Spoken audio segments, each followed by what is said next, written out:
L'Iran menace les États-Unis, ça c'est incroyable. On va revenir sur ce sujet-là, bien évidemment, c'est l'actualité du moment, et aussi du clash entre Rim Hassan et Balti, qui est Balti trou de balle, ça ressemble à ça. Donc c'est un influenceur d'origine marocaine. Je sais pas, je suis étonné par ces gens-là qui d'un seul coup apparaissent et qui sont suivis. C'est dire le niveau de la population des M de France. Donc on va voir un petit peu. Ils décident tous de tomber, vous savez, vous avez tous les barbus en ce moment qui décident de critiquer Rim Hassan et de critiquer l'Iran, comme ils ont critiqué la Syrie, comme ils ont critiqué la Palestine, comme ils ont critiqué la Hamas, comme ils ont critiqué l'Iran, comme ils ont critiqué et ainsi de suite. Tu te dis c'est bizarre toi. Mais par contre c'est eux qui se taisent sur Israël, hein, tu vois. Jamais tu vas les entendre dire comme moi qu'il faut la fin du régime des rabbins. Hein. Bon voilà. Donc on va revenir un petit peu sur ça. Mais juste avant, je vous invite à vous abonner, laisser un petit commentaire, un like pour le référencement et tout ce que vous savez. J'avais de longue date expliqué que les cavaliers d'Allah étaient des personnes, souvent des homos refoulés, hein, qui étaient frustrés de ne pas dire au grand jour le fait qu'ils soient LGBT et donc en privé, c'est pour ça que ils aiment les chevaux, hein, ils aiment bien acheter un cheval et faire du cheval. Alors quand je dis faire du cheval, comment vous expliquer? Les cavaliers d'Allah, ils aiment faire du cheval, mais disons que c'est pas le cavalier qui fait tu vois, qui est sur le cheval. Hein. Il est plutôt en dessous du cheval. C'est quand même très particulier. Hein. À chaque fois que je vous ai dit des choses, ça s'est avéré vrai. On est bien d'accord. Hein. Certains qui découvrent mes vidéos se disent il se prend pour qui, etc. Les gars, je veux pas faire le faux modeste. Hein. Pour ceux qui me suivent de longue date, tout ce que j'ai dit, c'est avéré vrai. Alors, on va revenir. Donald Trump affirme que l'Iran est entré en contact avec les États-Unis pour négocier. Mytho, menteur. L'Iran a décidé de répondre et de corriger cet élément-là. L'Iran dément avoir contacté Trump pour venir à la Maison-Blanche. Ça c'est à l'ONU, aucun responsable iranien n'a jamais demandé à ramper aux portes de la Maison-Blanche. Vous savez quoi? Je suis convaincu. Écoutez-moi bien, je suis convaincu que Trump ne ment pas. Vous savez, je vais vous dire un truc, moi ça me fait penser un petit peu aux gens qui croient aux ovnis. Vous savez, aux extraterrestres. Moi j'y crois pas. Je vous le dis, j'y crois pas. Ce qui ne m'empêche pas d'être un des sujets préférés qui m'intéressent, etc. Mais je n'y crois pas. Par contre, je crois à 100% des témoignages. T'as des gens qui te disent, Samir, j'ai vu une chose, pour moi c'est un ovni. Pour moi, je ne crois pas aux ovnis, mais ça n'empêche qu'il a vu quelque chose. Peut-être c'était un avion secret, peut-être c'était juste une illusion, peut-être c'était juste un hibou, peut-être c'était un démon. Tu vois, peut-être c'était quelque chose de différent. Je ne conteste pas qu'il ait vu quelque chose, je conteste la conclusion. Ce que je veux dire par là, Trump, je suis convaincu qu'il a des informations, qu'il les ressort. Maintenant, qui apporte ces informations-là? Le Mossad. Voilà. Je dis ça, je dis rien. Donc voilà. L'Iran répond, aucun responsable iranien n'a jamais demandé à ramper aux portes de la Maison-Blanche. La seule chose plus méprisable que ces mensonges à Trump, c'est sa lâche menace de destituer le guide suprême de l'Iran. L'Iran ne négocie pas sous la contrainte, n'acceptera pas la paix sous la contrainte et certainement pas avec un va-t-en-guerre déposé qui s'accroche à son importance. L'Iran répondra à toute menace par une contre-menace et toute action par des mesures réciproques. Voilà comment s'est exprimé l'Iran. C'est clair, c'est net. S'il y a un problème, vous voulez vous impliquer, eh ben, on vous considérera comme des ennemis et on agira en fonction. C'est aussi simple que ça. Israël pourrait bientôt être en pénurie d'intercepteurs Arrow, les seuls capables d'intercepter les missiles balistiques iraniens. Ce qu'il faut comprendre, et c'est pourquoi nous avons l'Occident qui arrive en ce moment pour aider Israël, c'est que à ce moment-là, c'est la stratégie de l'Iran, c'est d'envoyer des petits drones et des petits missiles, etc., pour détruire un petit peu tout l'armement de défense israélien. Et une fois qu'ils sont arrivés à bout, là ils envoient la sauce. C'est-à-dire qu'il n'y a plus de missiles de défense et en plus là ils envoient le lourd. Donc là ça va faire mal. Hein, vous voyez, c'est en fait factuellement on appelle ça en géopolitique une roquille. Hein. une Rocky, c'est quoi? C'est une Rocky 3, si je me trompe pas. C'est-à-dire que tu le laisses se fatiguer. Le mec, il a plus de force de frappe que toi, tu vois, le Renoir là, qui truc.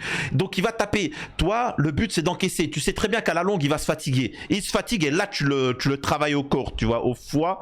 Et voilà un petit peu la stratégie de l'Iran. Le problème, c'est que nous avons les États-Unis, la France, l'Angleterre qui décident d'intervenir pour soutenir cet État nauséabond. Maintenant, on va arriver sur un sujet qui m'intéresse, c'est très rapidement Jolani. Vous savez, le cavalier d'Allah qui a fait mouiller toutes les culottes des hommes barbus et des petites hijabeuses en France qui rêvent de monter sur des chevaux, tu vois. Donc, il est où votre Jolani, mis à part serrer la main à Macron? Il est où là par rapport aux Palestiniens qui sont en train de souffrir, qui, je rappelle, sont des sunnites. Ça a son importance, qui sont des sunnites. Ils sont où là, hein? Je vous demande.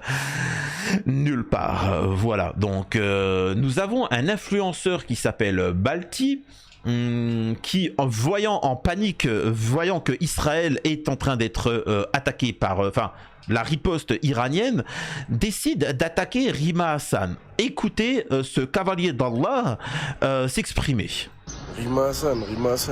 En fait, il y a trop de gens, ils viennent, ils se plaignent de ouais, mais pourquoi C'est-à-dire que tu sais, t'en as qui font des vidéos sur Netanyahou, sur le ministre de la Défense israélienne, sur le lobby, il y en a qui appellent à la destitution du régime des rabbins, tu vois, hein, et qui appellent enfin, tu sais, c'est-à-dire que Rima Hassan, moi ce qui m'intéresse, c'est pas qu'elle soit musulmane, chiite, athée, catholique, ça j'en ai strictement rien à battre moi de ça. Moi ce qui m'intéresse, c'est qu'est-ce qu'elle fait pour la cause, pour l'humanité et surtout encore plus pour mes frères par exemple, mes frères et sœurs. Donc qu'est-ce qu'elle fait pour les Palestiniens? Mes critiques, moi vis-à-vis de Rima Hassan, pour ceux qui s'en souviennent, parce qu'il y en a qui me disent ouais Samir tu l'as défoncé. Non, j'ai critiqué Rima Hassan en me disant elle a des capacités avec sa notoriété d'agir et de faire du mal aux médias sionistes et aux relais des médias sionistes et mettre en avant justement les trucs comme ça. Et elle ne le faisait pas. Moi, c'est ça qui me dérangeait, parce que tout se joue sur ça, l'influence médiatique en Occident qui petit à petit influence l'opinion publique occidentale et permet après d'aider Israël. Donc là, elle a une importance. Et c'était ça ma critique. Mais concernant le fait qu'elle est partie avec la flottille pour essayer de briser le blocus, c'est symbolique, hein, je précise. C'est symbolique et ça a permis de démontrer beaucoup de choses. Tu ne peux pas critiquer Rima Hassan sur ce fait-là. Tu ne peux pas, hein, tu ne peux pas. Sachant qu'il y a des gens qui ont perdu leur vie en tentant cette chose-là. Et surtout, moi, ce qui m'intéresse, c'est qu'elle a mis en avant de nouveau, hein, sur le devant de la scène, la situation, etc. Donc, que tu l'aimes ou que tu l'aimes pas, que ça soit hypocrite ou pas, qu'elle fait ça pour ceci ou cela, cela ne me concerne pas. L'important, c'est ce qui a été médiatisé. Et donc, c'est positif. Écoutons ce que lui dit. D'un seul coup, bizarrement, cet individu intervient pour critiquer Rima Hassan. Rima Hassan. En fait, il y a trop de gens, ils viennent, ils se plaignent de ouais, mais pourquoi les Marocains, je sais pas quoi, vous aimez pas Rima Hassan? Lui, c'est un pro, enfin, c'est un pro régime monarchique du Maroc. Très lié à Israël, donc forcément très lié à Israël, et ils ont plein d'arguments. Oui, mais le prophète, le messager d'Allah, il a fait du business avec les juifs. Ouais, oui, bien évidemment, il a fait aussi la guerre, hein, contre eux, tu vois. Je te précise, tu vois, quand ils ont rompu. Mais bon, ça faudrait connaître un petit peu la religion musulmane. Mais vas-y, on continue. Et c'est même pas une question d'être marocain ou pas, t'as vu, avant même, regardez, moi je dois porter mon argument. Vous savez, cette meuf-là, son père, c'était un Syrien qui a servi dans l'armée syrienne, premièrement. Ils veulent nous faire croire, je sais pas quoi, il a été forcé, il a été mécanicien. Là, tu vois, là, excusez-moi de vous dire ça, là, on voit, il a eu un tic de langage de la communauté noire. Vous savez, comment tu vois, c'était les petits les mimiques que certains, alors je sais pas de quel pays, etc., de la communauté noire a. Tu vois que donc cet individu a, je vous le dis, hein, je me trompe jamais, il a une certaine attirance pour la communauté noire. Et je vous laisserai, comme je vous ai toujours expliqué, que les cavaliers d'Allah ont surtout enfin, tout est lié au trou de balle, hein. Ils ont tout est lié sur ça, hein. Vous remarquerez, hein. Vous verrez. Je vais vous montrer les vidéos juste après. Tiens, ok, pour l'armée syrienne, de son propre chef, etc. Ok. pour Hafez al-Assad. Lui aussi, c'est un tueur de sunnites. C'est un tueur de sunnites, machin, etc. Donc, je veux bien tout ce qu'il dit. Mais Rima Hassan, qu'est-ce qu'elle a fait, Rima Hassan? Rima Hassan, c'est une gamine, elle a grandi en France. Elle a grandi en France, elle était dans un camp, machin, elle est partie, elle a grandi en France. Qu'est-ce que tu me racontes? Elle n'a strictement rien à voir. Tu peux pas mettre sur le dos d'un enfant, quand bien même son père aurait été ce que tu veux, quand bien même son père aurait été Netanyahou, si elle lutte contre l'État d'Israël, elle lutte contre l'État d'Israël, qu'est-ce que tu veux que je te dise? C'est pas... Il y a des Français qui se sont battus contre l'armée française. Des Français qui se sont battus contre l'armée française. Pendant la colonisation, pendant le géno algérien. Qu'est-ce qu'il me raconte, lui? Ensuite, secondo, dans tout le régime de Bachar al-Assad, elle a rien dit. Elle a jamais rien dénoncé, tu vois. La preuve, elle est même allée en Syrie, elle a kiffé ça, là, elle fait tout, tu vois. En fait, moi, ce qui me fait péter un plomb avec ces gens-là, là, qui se disent, ouais, être défenseurs de la cause palestinienne, c'est qu'en fait, ils choisissent la Palestine parce que ça fait du bruit. Et c'est parce que c'est facile de se mettre des musulmans dans la poche. C'est ça le vrai truc, tu vois. Pourquoi ils parlent pas du Yémen, ce qui se passe au Yémen? Ce qui se passe au Yémen, ce qu'ils font les milices des chiites de l'Iran. Pourquoi ils parlent pas? Pourquoi ils parlent pas du Hezbollah, ce qu'ils ont fait en Syrie, hein? Pourquoi ils parlent pas de ce qui se passe au Soudan? Non, ils parlent pas, parce que, frérot, tu vois, c'est pas dans leur intérêt. Et ensuite, oui, pour terminer, oui, pour les... Elle s'est exprimée totalement sur ces sujets, mais... Oui, c'est un vrai sujet, bien sûr. C'est un groupe terroriste. Donc là, il accuse le Polisario d'être un groupe terroriste, alors que c'est un groupe de résistants qui est reconnu à l'ONU, etc. Mais bon, là, on voit bien la propagande qu'il sert. Hein. Donc on voit bien que son régime, hein, le régime de Mimi VI, roi du Maroc, et d'Israël, c'est-à-dire qu'il ne dénonce pas le fait que le roi du Maroc apporte son aide à Israël. Il ne dénonce pas que l'armée d'Israël est venue au Maroc, etc. Ça, il ne le dénonce pas, tu vois. Des Marocains au Maroc le dénoncent, mais lui ne dénonce pas ça, hein, parce qu'il a peur des conséquences. Donc c'est factuel, hein, ça c'est quand même assez incroyable. Donc je veux bien que tu parles des chiites, de l'Iran, mais les Palestiniens, c'est des sunnites. Oui ou non? Ils se font massacrer de manière injuste, oui ou non? Et malheureusement, nous avons tu peux appeler des chiites qui viennent les aider, c'est factuel. Comme avec la guerre de l'Algérie, on a eu un voisin, le Maroc, qui a attaqué l'Algérie, alors que les Marocains sont musulmans. Le Maroc a décidé de vouloir envahir l'Algérie, ça s'est calmé très vite, mais ils sont musulmans, donc c'est plus complexe que ça. Faut arrêter de, on est musulman, on n'est pas musulman.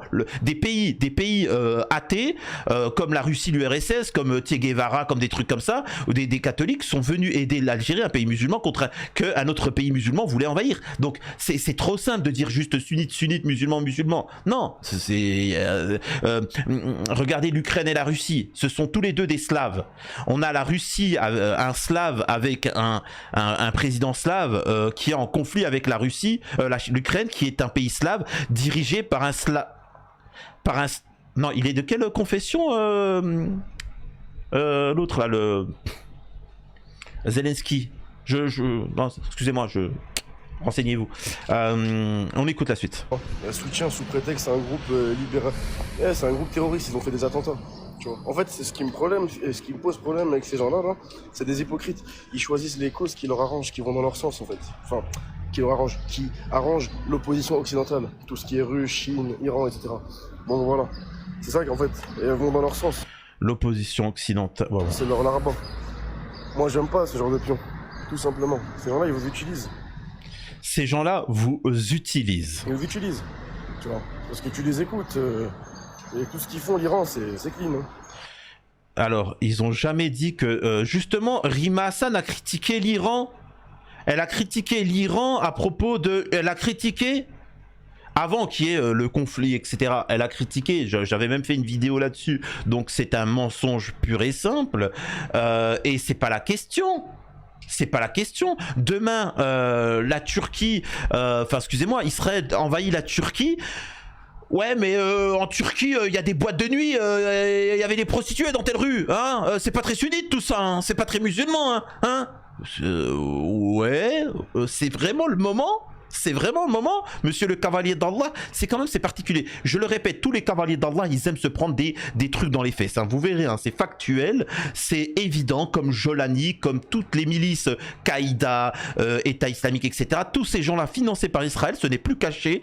Donc c'est quand même assez incroyable. On écoute la suite. Il y a certains musulmans, peut-être, qui vont être en mode... Attendez, c'est intéressant quand même parce que Rima Hassan a décidé de répondre, parce que ça c'est un des commentaires. Son père a vraiment servi Bachar el-Assad? Oui. Rima Hassan a répondu cet individu ment sur mon père et reprend les thèses de l'extrême droite. Alors, non, mon père n'a pas servi sous Bachar, il a fait son service sous le régime du père de Bachar. Service militaire obligatoire pour tous les hommes palestiniens. C'est à ce titre que mes frères n'ont jamais pu rentrer en Syrie pour éviter d'avoir à servir le régime syrien. Il réparait les réseaux électriques des têtes d'avion parce qu'il est mécanicien de formation. Il n'a jamais pris les armes, jamais été au front. Et peu avant son mariage, il a terminé son service et a vécu toute sa vie d'une boutique de réparation d'appareils électroniques dans le camp de Nérab. Allez dans le camp, la boutique existe encore, et recueillez des témoignages au lieu de pourrir la vie de gens que vous ne connaissez pas. Donc voilà la réponse de Rima Hassan. On poursuit. Naïfs, tout, ils vont se faire avoir. Hein. Ok, mais t'as vu, nous, on va pas se faire avoir, on va pas se faire rentrer dans le cerveau. Et là, ils vont dire oui, mais on est musulmans avant tout. Eh, si vous êtes musulmans avant tout, alors ne la calculez même pas. Ne la calculez même pas. Donc, on a une Rima Hassan qui souhaite défoncer, tomber sur le régime des rabbins pour protéger des sunnites palestiniens. Lui te dit ne la calculez pas si vous êtes musulman. Je vous garde pour la fin qui est cet individu. Oui, il y en a, ils vont à des rassemblements, à la rassemblement de l'Aïcha. Tu vois, ils font les grands activistes libéralistes, supporters de la Palestine. Tu les écoutes, c'est des grands moudjahids, c'est rien du tout, cousin. On trouve tout de suite les frontières d'Israël, il n'y a pas un gaucho qui va y aller. Wallah al-Adim, t'as vu? Bah, justement, il parle des gauchos, c'est ce qu'a fait. C'est ce qu'a fait Rima Hassan. Parce que lui, il a dit, tu ouvres les frontières, il n'y a pas un gaucho qui irait. Bah justement, si les frontières sont ouvertes, bah, il n'y aurait pas besoin d'y aller. L'aide, elle pourrait passer et ainsi de suite. Ensuite, justement, Rima Hassan est une gauchiste. C'est une gaucho. Vous me connaissez, je suis très loin d'être gauchiste. Hein. Et pourtant, elle y a été. Toi, tu n'y as pas été. Hein. Tu es en train de vous bouffer des tacos, pour pas dire autre chose.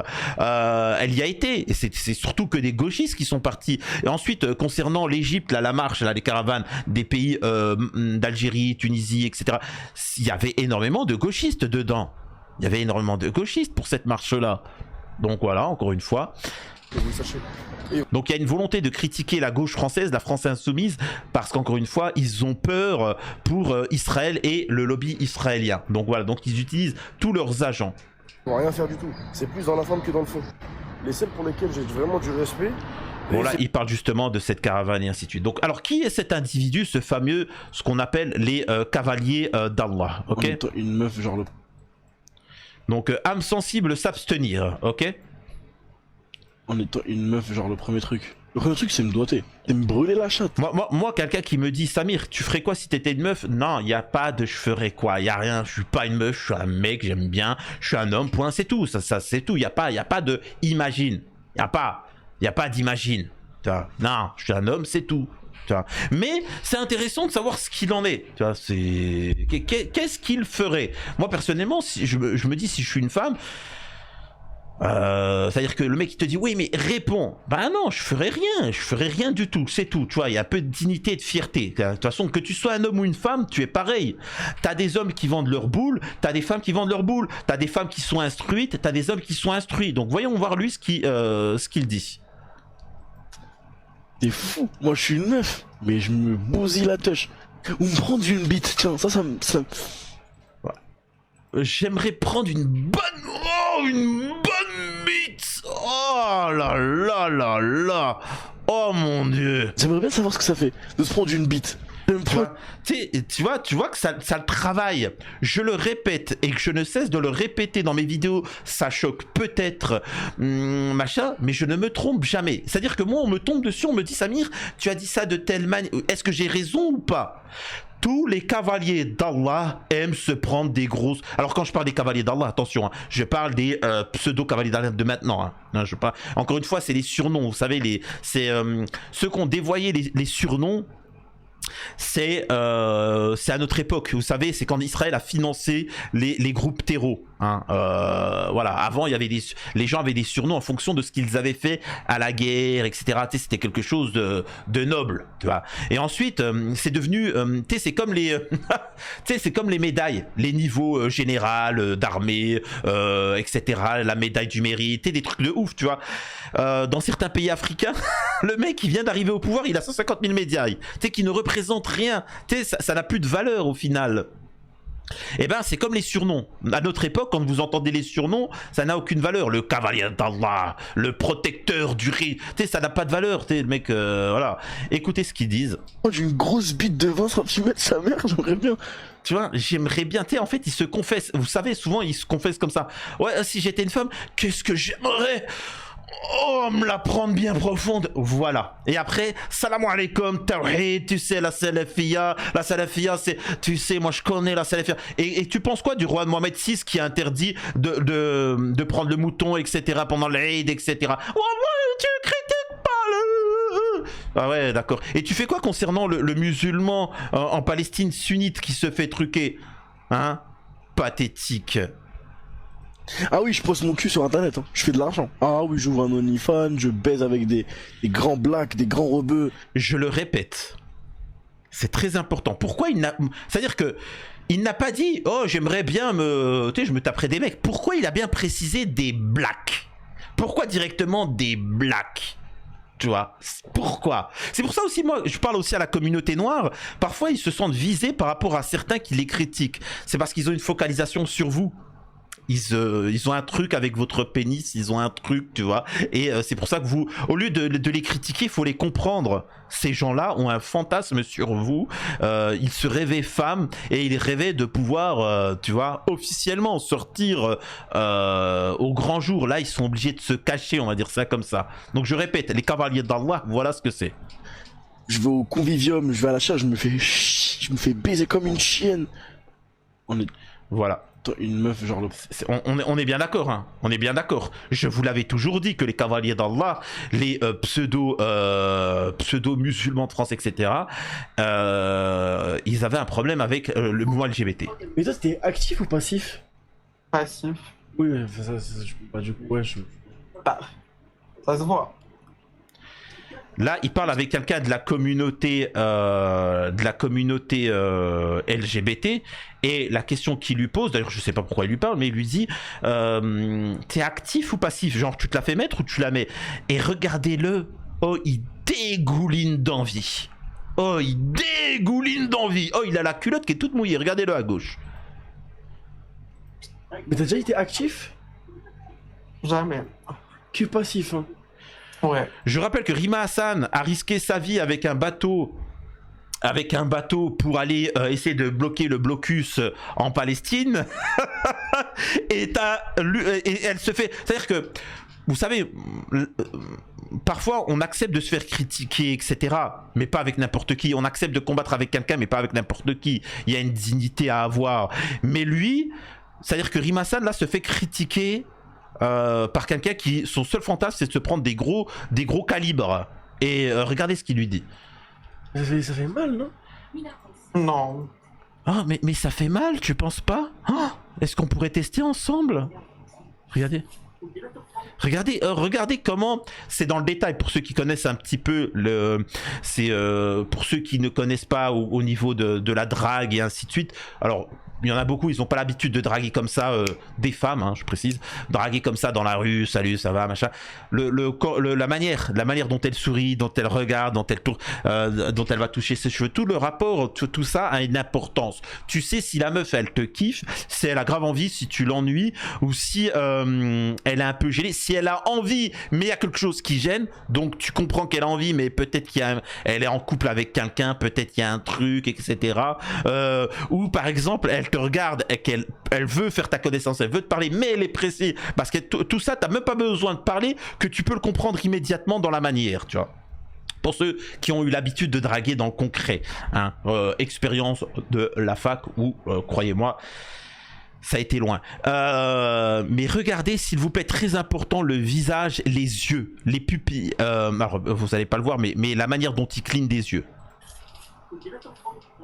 Mais toi, c'était actif ou passif? Regarde, c'est très important. Passif. Oui, Là. Ouais, Bah, ça se voit.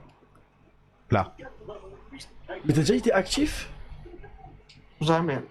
Que passif, hein. Ouais. Ça fait mal, non? Non, excusez-moi, c'était là, Non. je vais le montrer.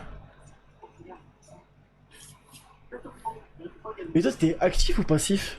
Quand même fou cette Passif. histoire. Donc voilà ce qu'il en est, voilà ceux qui critiquent Rihim Hassan, c'est quand même assez incroyable. Donc nous avons un pays qui répond à l'entité sioniste, là où tout le monde se couche, et ils appellent à un grand Israël. Il faut savoir que le grand Israël existe déjà, ils se sont tous couchés, ils ont pas normalisé, certains vont dire oui j'ai normalisé avec Israël, tu n'as pas normalisé, tu t'es couché devant Israël, c'est pas pareil, tu vois. Donc voilà ce qu'il en est, dites-moi ce que vous en pensez. Par rapport à un commentaire sur l'Iran. Moi j'aimerais bien que vous me parliez sur l'Iran, sur Rihim Hassan et sur ces pseudo-influenceurs musulmans qui font les cavaliers d'Allah, les muslimines, mais derrière, voilà, hein, c'est quand même assez incroyable.